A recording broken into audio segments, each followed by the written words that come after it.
నమస్కారం ఘంటారావానికి స్వాగతం. ముందుగా ప్రధానాంశాలు. కాసేపట్లో ప్రధాని మోదీతో పుతిన్ ద్వైపాక్షిక చర్చలు, వాణిజ్య రక్షణ రంగాల్లో కీలక ఒప్పందాలకు అవకాశం.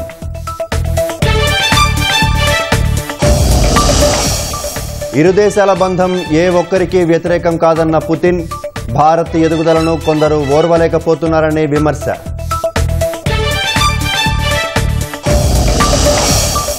గ్లోబల్ సమ్మిట్కు తరలి రానున్న వివిధ రంగాల దిగ్గజాలు, 1,00,000 కోట్ల రూపాయల ఒప్పందాలు కుదిరే అవకాశం.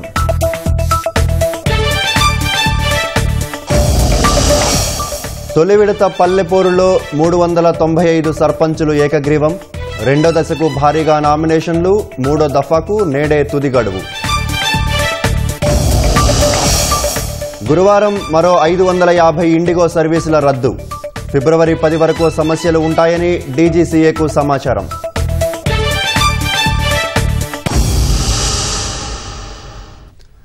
భారత పర్యటనకు వచ్చిన రష్యా అధ్యక్షుడు పుతిన్ నేడు ప్రధాని నరేంద్ర మోదీతో ద్వైపాక్షిక చర్చలు జరపనున్నారు.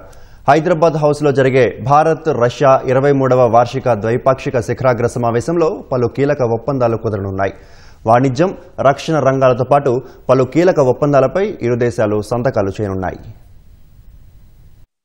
భారత్తో చిరకాల బంధాన్ని మరింత బలోపేతం చేసుకునే దిశగా రష్యా అధ్యక్షుడు వ్లాదిమిర్ పుతిన్ భారత పర్యటనకు వచ్చారు. 2 రోజుల పర్యటనలో భాగంగా రాత్రి ఢిల్లీ చేరుకున్న పుతిన్ కు ప్రధాని నరేంద్ర మోదీ ఘన స్వాగతం పలికారు. పాలం విమానాశ్రయంలో పుతిన్ విమానం దిగిరాగానే మోదీ ఆయనకు కరచాలనంతో పాటు ఆలింగనం చేసుకున్నారు. భారతీయ సంప్రదాయ నృత్యాలతో పుతిన్ కు స్వాగతం లభించింది. అనంతరం వారిద్దరూ ఒకే కారులో ప్రధాని నివాసానికి చేరుకున్నారు. అక్కడ ప్రధాని మోదీ పుతిన్ కు ప్రైవేటుగా విందు ఇచ్చారు. ఈ ఉదయం 11 గంటలకు పుతిన్ కు రాష్ట్రపతి భవన్లో అధికారిక స్వాగతం లభించనుంది. తర్వాత ఆయన హైదరాబాద్ హౌస్ లో భారత్ రష్యా 23వ వార్షిక శిఖరాగ్ర సమావేశానికి హాజరవుతారు. రక్షణ రంగంలో మరింత సహకారం, అంతర్జాతీయంగా వస్తున్న వాణిజ్య ఒత్తిళ్లను తట్టుకోవడం, చిన్న తరహా మాడ్యులర్ అణు రియాక్టర్ల రంగంలో పరస్పరం సహకరించుకోవడం వంటి అంశాలపై ఇరువురు నేతలు చర్చలు జరపనున్నారు. ఈ సందర్భంగా పలు కీలక ఒప్పందాలను కుదుర్చుకోనున్నారు. ఇందులో భాగంగా $2 బిలియన్ విలువైన జలాంతర్గాములు లీజు ఒప్పందంపై ఎంఓయూ కుదిరే అవకాశముందని తెలుస్తోంది.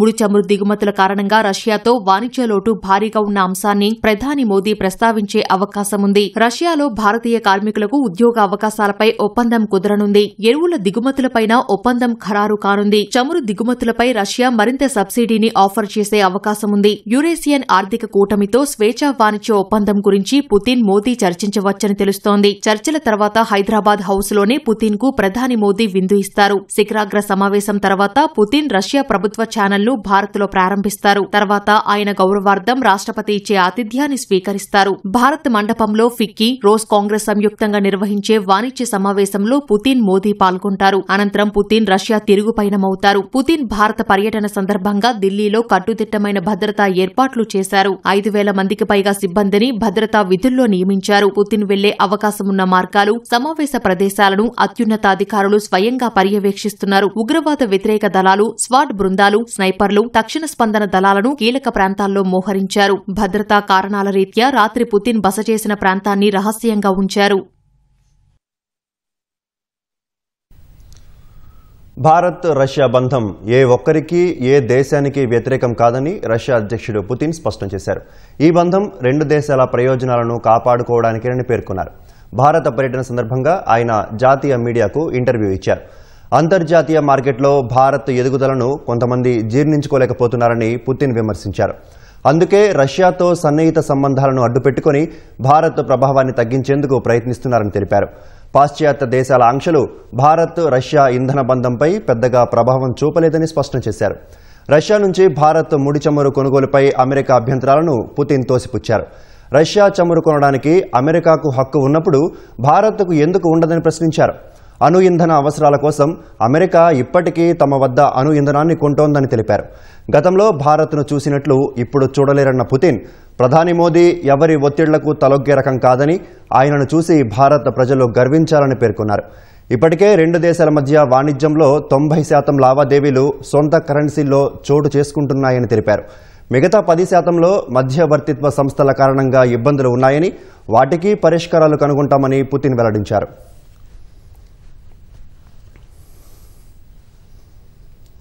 రాష్ట్ర ప్రభుత్వం ప్రతిష్టాత్మకంగా నిర్వహించనున్న గ్లోబల్ సమ్మిట్కు దేశ విదేశాలకు చెందిన దిగ్గజాలు తరలిరానున్నారు. ఈ నెల 8, 9 తేదీల్లో తెలంగాణ రైజింగ్ థీమ్తో నిర్వహిస్తున్న ఈ సదస్సు ద్వారా ప్రభుత్వం పారిశ్రామికవేత్తలు, ఇన్నోవేటర్లు, పాలసీ మేకర్లను ఒకే వేదికపైకి తీసుకొస్తోంది. వివిధ రంగాల ప్రముఖులతో పాటు విదేశీ రాయబారులు, నిష్ణాతులు హాజరు కానున్నారు. తెలంగాణ రైజింగ్ గ్లోబల్ సమ్మిట్ ను విజయవంతం చేసేలా రాష్ట్ర ప్రభుత్వం పటిష్టమైన ప్రణాళికలతో ముందుకెళ్తోంది. ఈ సదస్సులో పాల్గొనాల్సిందిగా సుమారు 4,800 మందికి ఆహ్వాన పత్రాలు పంపించింది. ఇప్పటికే సుమారు 600 మందికి పైగా జాతీయ, అంతర్జాతీయ ప్రముఖులు సంసిద్ధతను వ్యక్తం చేసినట్లు ప్రభుత్వ వర్గాలు పేర్కొన్నాయి. సుమారు 2,000 మందికి పైగా అతిథులు హాజరవుతారని అంచనా వేస్తున్నారు. 2 రోజుల పాటు జరిగే సదస్సులో తెలంగాణ భవిష్యత్ రూపకల్పనపై కీలక చర్చలు, సుమారు 1,00,000 కోట్లకు పైగా పెట్టుబడులకు సంబంధించిన ఒప్పందాలు జరిగే అవకాశమున్నట్లు తెలుస్తోంది. 2047 నాటికి తెలంగాణ రాష్ట్ర ఆర్థిక వృద్ధి $3 ట్రిలియన్ చేరుకోవటానికి చేపట్టాల్సిన కార్యాచరణ ప్రణాళికలపై పారిశ్రామికవేత్తలు, వివిధ రంగాల నిష్ణాతులతో సదస్సులో చర్చాగోష్ఠులు నిర్వహించనున్నారు. ప్రధానంగా నెట్ జీరో, సెమీ కండక్టర్ల పరిశ్రమ, కృత్రిమ మేధ, నైపుణ్యంతో కూడిన మానవ వనరుల అభివృద్ధి, మహిళల ఆర్థికాభివృద్ధి, వ్యవసాయ ఆధారిత పరిశ్రమల వృద్ధి, క్రీడాభివృద్ధి తదితర అంశాలపై సంబంధిత రంగాల నిపుణులు చర్చించనున్నారు.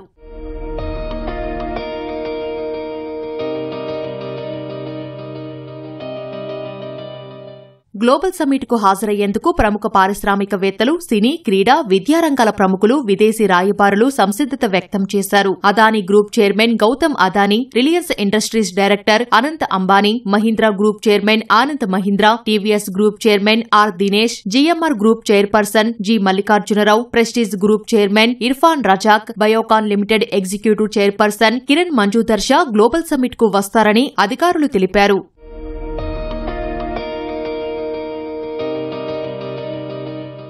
Trump media and technology group CEO Eric spider, రస్ అల్ ఖైమా ప్రతినిధి తారిక్ అల్ ఖాసమీ, యూనిలివర్ ప్రతినిధి Rohit Java, హ్యుందా MD యున్సు Kim, Toshiba CMD Hiroshi పురుటా, saffron CEO Oliver Andres, Godrej group executive vice chairperson రీరోజ్ Godrej, MRF MD Arun మామెన్, win group CEO form శాంచౌ global summit కు రానున్నారు. London university chair of board of trustees Kavitha Reddy, sun Risers Hyderabad CEO Kavya Maran, Dalit Indian chamber of commerce and industries chairman Milind Kamble, dome entertainment co founder Vikram Tanwar సదస్సుకు హాజరు కానున్నారు.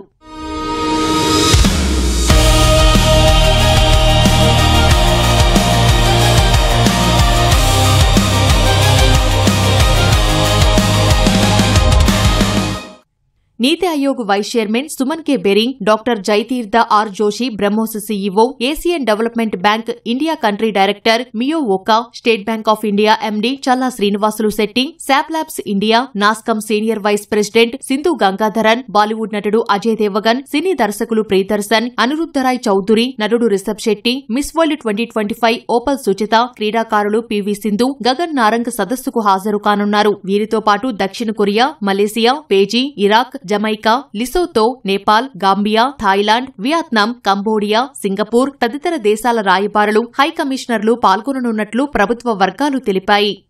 సుమారు 100 ఎకరాల విస్తీర్ణంలో నిర్వహించనున్న global summit కు సంబంధించి శరవేగంగా ఏర్పాట్లు జరుగుతున్నాయి.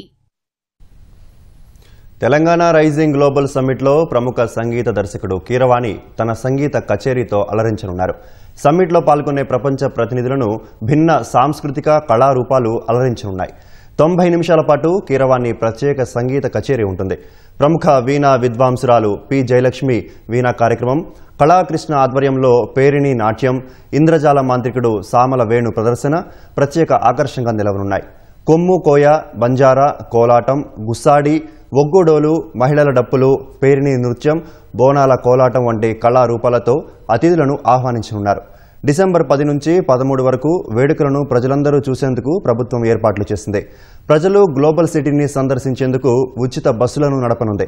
ఉదయం 9 గంటల నుంచి మధ్యాహ్నం 1 గంట వరకు సదస్సుకు వెళ్లేందుకు, సాయంత్రం 4 నుంచి రాత్రి 9 వరకు తిరిగి వచ్చేందుకు బస్సులు ఏర్పాటు చేసింది.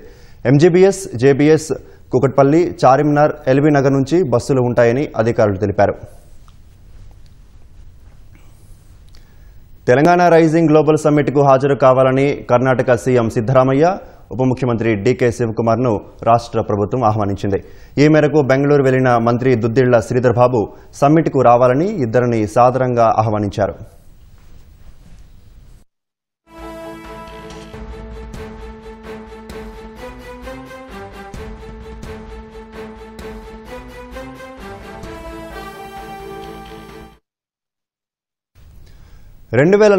నాటికి రాష్ట్రంలో సమగ్ర క్రీడా సంస్కృతి ఏర్పాటయ్యేలా సర్కార్ విజన్ డాక్యుమెంట్ను సిద్ధం చేసింది. గ్రామం నుంచి జాతీయ, అంతర్జాతీయ స్థాయిలో పతకాలు సాధించేలా కార్యాచరణను రూపొందించింది.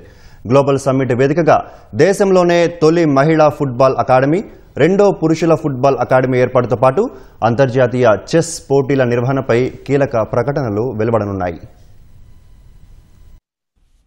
విజన్ 2047లో భాగంగా ప్రభుత్వం ప్రతిష్టాత్మకంగా నిర్వహిస్తున్న తెలంగాణ రైజింగ్ సమ్మిట్లో క్రీడా పాలసీకి ప్రత్యేక ప్రాధాన్యాన్ని కల్పించనున్నారు. యువత ఆడాలి, రాణించాలి, ప్రగతి సాధించాలి అనే లక్ష్యాలతో రాష్ట్రంలో సమగ్ర క్రీడా సంస్కృతి ఏర్పాటయ్యేలా కృషి చేయనుంది. ప్రతి యువకుడు క్రీడల వైపు మళ్లేలా, పతకాలు సాధించే నైపుణ్యాన్ని అందించేలా విజన్ డాక్యుమెంట్ ను తయారు చేశారు. ప్రపంచ స్థాయి అథ్లెట్లను తయారు చేసి వారికి స్థిరమైన ఉపాధి అవకాశాల కల్పనతో పాటు తెలంగాణను దేశ క్రీడల రాజధానిగా తీర్చిదిద్దడం లక్ష్యమని స్పష్టం చేసింది. గ్రామ పంచాయతీ, మండలాల్లో కమ్యూనిటీ క్రీడా మైదానాల ఏర్పాటు, కార్పొరేట్ భాగస్వామ్యాలతో బాలికలు, గ్రామీణ, గిరిజన యువకులు, పారా అథ్లెట్లకు సమాన అవకాశాలు కల్పించనున్నారు. పాఠశాల స్థాయి నుంచి విద్యార్థుల ఫిట్నెస్ పై దృష్టి సారిస్తూ క్రీడల్లో రాణించే విధంగా తయారు చేయనున్నారు.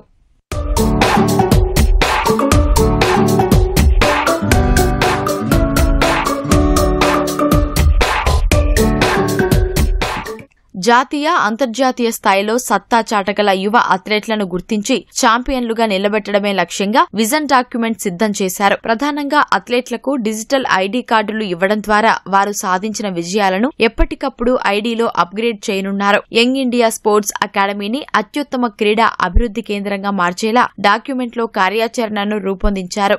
ఆటలలో పారదర్శకత, స్పోర్ట్స్ స్టార్టప్లను ప్రోత్సహించడం, స్పోర్ట్స్ టూరిజం, టెక్ ఇన్నోవేషన్లను విస్తరించడం ద్వారా ప్రతిభావంతులైన క్రీడాకారులను తయారు చేయడాన్ని లక్ష్యంగా పెట్టుకున్నారు. తద్వారా దేశీయ, అంతర్జాతీయ టోర్నమెంట్లను తెలంగాణలో నిర్వహించేందుకు ప్రత్యేక ప్రోత్సాహం లభిస్తుందని ప్రభుత్వం భావిస్తోంది. కేవలం క్రీడలకే కాకుండా టూరిజం, ఉద్యోగాలు, గ్లోబల్ స్పోర్ట్స్ మ్యాప్లో తెలంగాణ స్థానం వంటి అంశాలు పెరగనున్నట్లు సర్కార్ భావిస్తోంది.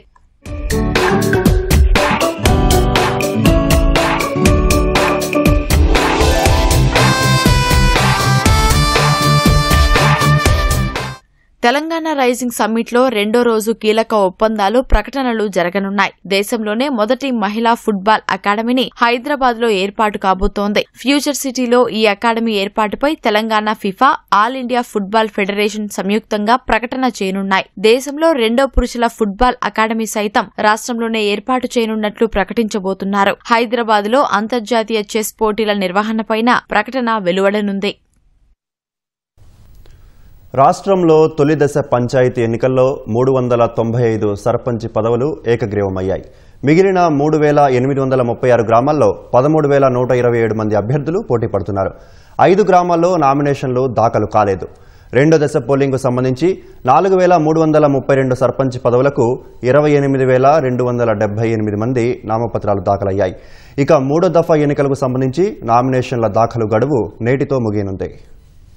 ఈ నెల 11న జరగనున్న తొలిదశ సర్పంచ్ ఎన్నికల పోరులో సర్పంచ్, వార్డు సభ్యుల పదవులకు 81,020 మంది బరిలో నిలిచారు. 4,236 గ్రామాల్లో తొలిదశ పోలింగ్ జరగనుండగా 395 గ్రామాల్లోని సర్పంచ్ పదవులు ఏకగ్రీవమయ్యాయి. సర్పంచ్ పదవులకు 8,095 మంది నామినేషన్లు ఉపసంహరించుకున్నారు. 5 గ్రామాల్లో నామినేషన్లు దాఖలు కాలేదు. మిగతా 3,836 గ్రామాల్లోని సర్పంచ్ పదవులకు 13,127 మంది పోటీ పడుతున్నారు. అంటే ఒక్కో సర్పంచ్ పదవికి 3.42 మంది చొప్పున తుది బరిలో నిలిచారు. 149 వార్డుల్లో నామినేషన్లు దాఖలు కాలేదు. 9,331 వార్డులు ఏకగ్రీవమయ్యాయి. వార్డు సభ్యుల పదవులకు నామినేషన్లు దాఖలు చేసిన వారిలో 9,626 మంది ఉపసంహరించుకున్నారు. మిగిలిన వార్డులకు సభ్యులుగా పోటీ చేసేందుకు 67,893 మంది తుది బరిలో నిలిచారు. అంటే సగటున ఒక్కో వార్డు సభ్యుడి పదవికి 2.42 మంది చొప్పున పోటీ పడుతున్నారు. సర్పంచ్ పదవులకు నామినేషన్లు దాఖలు కాని 5 గ్రామాల్లో 3 మంచిర్యాల జిల్లాలో ఉండగా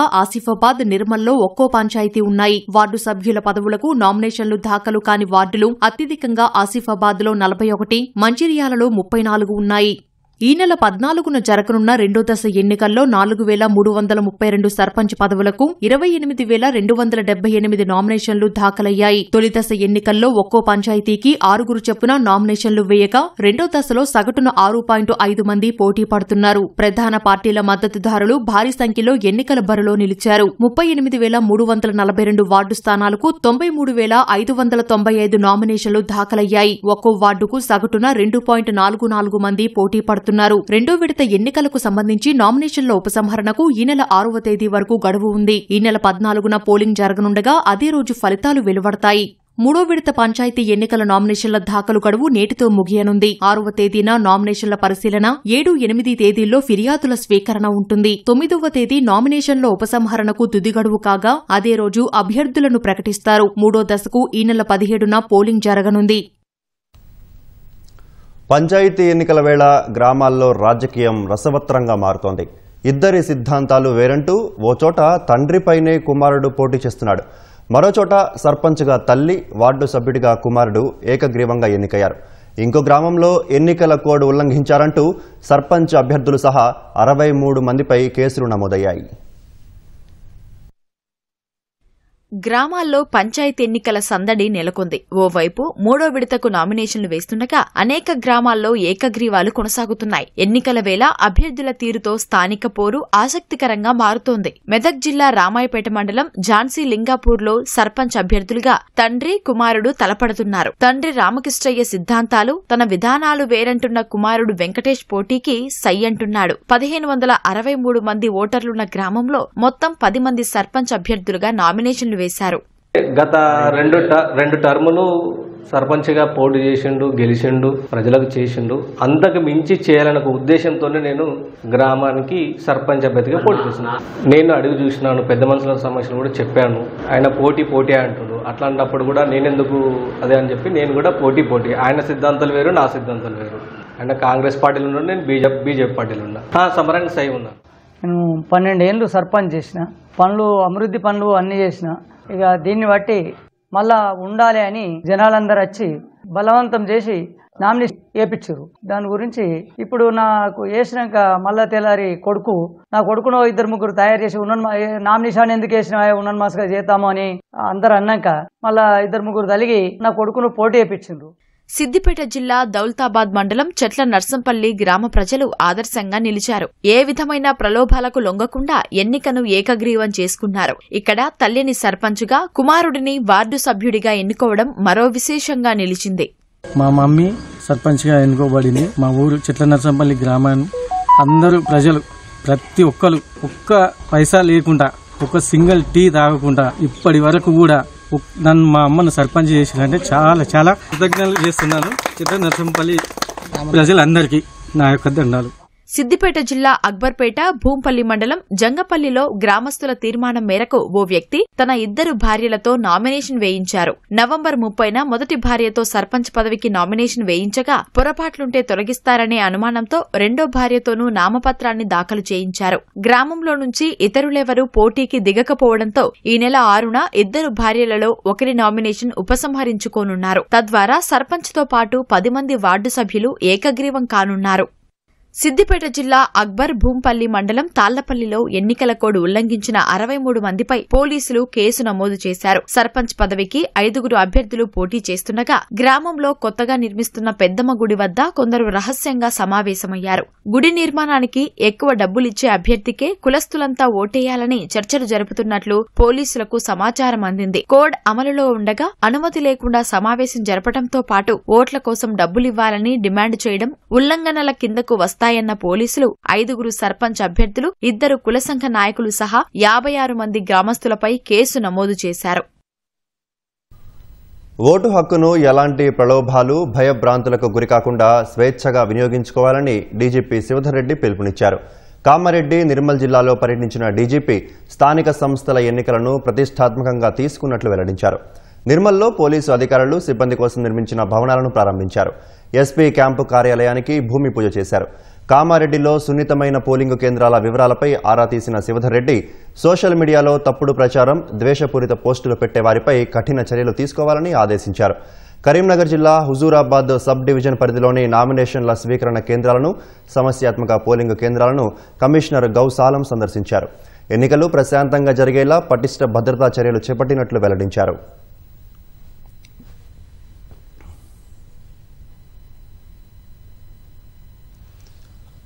ఎన్నికల ప్రక్రియ మొదలయ్యాక జోక్యం చేసుకోకుండా రాజ్యాంగ నిషేధం ఉందని, ఎన్నికల ముందు తరువాత మాత్రమే జోక్యం చేసుకోగలమని హైకోర్టు తేల్చి చెప్పింది. ఎన్నికల నోటిఫికేషన్ జారీతో పాటు ఇప్పటికే 2 విడత నామినేషన్ల ప్రక్రియ పూర్తయినందున మధ్యలో కలగజేసుకోలేమని స్పష్టం చేసింది. 2011 జనాభా గణాంకాల ప్రకారం కొన్ని గ్రామాల్లో ఎస్టీలు లేకపోయినా రిజర్వేషన్లు కల్పించారంటూ హైకోర్టులో పిటిషన్లు దాఖలయ్యాయి. ఒక గ్రామంలో ఒకే ఒక్క ఎస్టీ ఉంటే అతన్ని చేర్చుకోవడానికి పార్టీలు పోటీలు పడుతున్నాయని పిటిషనర్ల తరపు న్యాయవాదులు తెలిపారు. ఎన్నికల పిటిషన్ వేయడానికి ప్రత్యర్థి సైతం లేరన్నారు. 2011 జనాభా లెక్కలు మినహా మరే ఇతరత్రా సమాచారాన్ని పరిగణలోకి తీసుకోలేమని, అందుకనుగుణంగానే ఎస్సీ, ఎస్టీ రిజర్వేషన్ల కేటాయింపు జరిగినట్లు రాష్ట్ర ఎన్నికల సంఘం తరపు సీనియర్ న్యాయవాది కోర్టుకు తెలిపారు. ఎస్టీలు లేని పంచాయతీలు రిజర్వేషన్ల పరిధిలో ఉన్నట్లయితే ఎన్నికలు జరపమని, మిగతా ఎలక్షన్ ప్రక్రియ పూర్తయ్యాక ప్రభుత్వం దృష్టికి తీసుకెళ్లి తర్వాత నిర్వహిస్తామని వివరించారు. వాదనలు విన్న ధర్మాసనం ఎన్నికల అనంతరం తగిన చట్టపరమైన చర్యలు తీసుకునేందుకు పిటిషనర్లకు అవకాశం ఉంటుందని తెలిపింది. ప్రస్తుతం ఈ దశలో మాత్రం జోక్యం చేసుకోలేమంటూ పిటిషన్పై విచారణను మూసివేసింది. పంచాయతీ ఎన్నికల్లో రిజర్వేషన్ల తగ్గింపు వ్యవహారంలో కలెక్టర్లందరినీ తొలగించాలా అని బీసీ సంక్షేమ సంఘాన్ని హైకోర్టు ప్రశ్నించింది. రిజర్వేషన్ల అంశంలో వారిపై కో వారెంటో పిటిషన్ ఎలా విచారణ అర్హమన్న హైకోర్టు ఇందులో ఎలాంటి ఉత్తర్వులు ఇవ్వలేమంటూ పిటిషన్ కొట్టేసింది. ఏవైనా అభ్యంతరాలుంటే చట్టపరంగా వెళ్లొచ్చని బీసీ సంక్షేమ సంఘానికి అనుమతించింది. బీసీ రిజర్వేషన్లను తగ్గించడంపై ప్రభుత్వ కార్యదర్శులతో పాటు 31 మంది కలెక్టర్లపై తెలంగాణ బీసీ సంక్షేమ సంఘం కో వారెంటో పిటిషన్ దాఖలు చేసింది. దీనిపై హైకోర్టు విచారణ చేపట్టగా రిజర్వేషన్లు ఏ ప్రాతిపదికన 24 నుంచి 17% తగ్గించారనేది వెల్లడించలేదని పిటిషన్ తరపు న్యాయవాది వాదించారు. రిజర్వేషన్లను తగ్గిస్తున్నట్లయితే ప్రజల నుంచి అభ్యంతరాలను స్వీకరించి నిర్ణయం తీసుకోవాల్సి ఉందన్నారు. ఎలాంటి సమాచారం లేకుండా కలెక్టర్లు రిజర్వేషన్లను ఖరారు చేశారని తెలిపారు. రిజర్వేషన్ పాలసీ శాసన వ్యవస్థకు సంబంధించిన అంశమని కలెక్టర్లు నిర్ణయం తీసుకోరాదని పేర్కొన్నారు. మరోవైపు కోవారెంటో పిటిషన్ వేయడానికి వారేమీ ఎన్నికైన వారు కాదని కలెక్టర్లు అని ప్రభుత్వం తరపున అడ్వకేట్ జనరల్ సుదర్శన్ రెడ్డి కోర్టుకు తెలిపారు. కలెక్టర్లపై కోవారెంటో పిటిషన్ విచారణ అర్హం కాదన్నారు. ఈ వాదనలు విన్న ధర్మాసనం ఎలాంటి ఉత్తర్వులు జారీ చేయలేమంటూ పిటిషన్ను కొట్టేసింది. జగిత్యాల జిల్లా మెట్పల్లికి చెందిన ఫ్రెండ్స్ వెల్ఫేర్ చారిటబుల్ ట్రస్ట్ యువకులు నిరుపేదలకు అండగా నిలుస్తున్నారు. మెట్పల్లి, కోరుట్ల పట్టణాల్లో రోడ్లపై నిద్రిస్తున్న నిరుపేదలకు చలి నుంచి రక్షణ కల్పించేందుకు దుప్పట్లు పంచుతున్నారు. చలిలో రోడ్లపై నిద్రిస్తున్న వ్యక్తులు దుప్పట్లను అందుకొని సంతోషం వ్యక్తం చేస్తున్నారు. 6 ఏళ్ల నుంచి చలికాలంలో దుప్పట్లు పంపిణీ నిర్వహిస్తున్నట్లు ట్రస్ట్ అధ్యక్షుడు శ్రీనివాస్ తెలిపారు. ఏటా 200 మందికి దుప్పట్లను పంపిణీ చేసి వారికి చలి నుంచి రక్షణ అందిస్తున్నామని వారు వెల్లడించారు. రోడ్డు మీద నివసిస్తున్న యాచకులు గాని, వృద్ధులు వాళ్ళంతా రోడ్డు మీద నివసిస్తున్నారు. చలితో చాలా ఇబ్బంది పడుతున్నారు. అటువంటి వాళ్ళ కోసం మేము దాదాపు 6 సంవత్సరాల నుంచి మేము ఒక 20 రోజుల పాటు తిరుక్కుంటా ఎవరైతే రోడ్డు మీద పడుకుంటారో వాళ్ళకు పోయి చెద్దర్లు పంపిణీ చేయడం జరుగుతుంది. ఈ చలి తీవ్రతతో చాలా మంది చనిపోవడం కూడా జరుగుతుంది. అలా జరగద్దని చెప్పేసి రోడ్డు మీద ఎవరైతే నివసిస్తుందో వాళ్ళందరికీ మేము మెట్పల్లి, కురుట్ల ప్రాంతంలో ప్రతి సంవత్సరం చలికాలం మొదలు కాగానే ఒక 20 డేస్ దాకా తిరుక్కుంటా మేము చెద్దర్లు పంపిణీ చేయడం జరుగుతుంది. ఫ్రెండ్స్ వెల్ఫేర్ చారిటబుల్ ట్రస్ట్ వారి ఆధ్వర్యంలో 50 మంది గ్రూప్ సభ్యులం ఉంటాము. మేము తలో ఇంత డబ్బులు వేసుకొని మరియు దాతల సహకారంతో ప్రతి ఏడాది చలికాలంలో దుప్పట్లు పంపిణీ చేయడం జరుగుతుంది. ముఖ్యమంత్రి రేవంత్ రెడ్డి డిసెంబర్ 7న ఉస్మానియా యూనివర్సిటీకి వెళ్లనున్నారు. సీఎం రేవంత్ను ఘనంగా స్వాగతిస్తామని ఓయూ విద్యార్థులు తెలిపారు. 100 ఏళ్ల చరిత్ర కలిగిన ఉస్మానియా యూనివర్సిటీని గత ప్రభుత్వం నిర్లక్ష్యంతో నిధులివ్వకుండా, నియామకాలు చేపట్టకుండా నిర్వీర్యం చేసిందని మండిపడ్డారు. ఏ ముఖ్యమంత్రి 2 సార్లు ఓయూకు వచ్చిన చరిత్ర లేదు. ప్రజాపాలన కొనసాగిస్తున్న ముఖ్యమంత్రి రేవంత్ రెడ్డి 2వ ఓయూకు వస్తుండటంతో ఘనంగా స్వాగతిస్తామని వారు తెలిపారు. సురక్షిత ప్రయాణానికి మారుపేరైన ఆర్టీసీ ప్రతిష్టకు మచ్చ తెచ్చారు ఓ డ్రైవర్. భోజనం చేస్తూ స్టీరింగ్ వదిలి ప్రమాదకరంగా బస్సు నడిపాడు. ఆ సమయంలో బస్సులో 45 మంది ప్రయాణికులు ఉన్నారు. అందులో ఉన్న ఒకరు సెల్ ఫోన్లో వీడియో తీయగా అది సామాజిక మాధ్యమాల్లో వైరల్గా మారింది. డ్రైవర్పై చర్యలు తీసుకోవాలని డిమాండ్లు వెల్లువెత్తుతున్నాయి.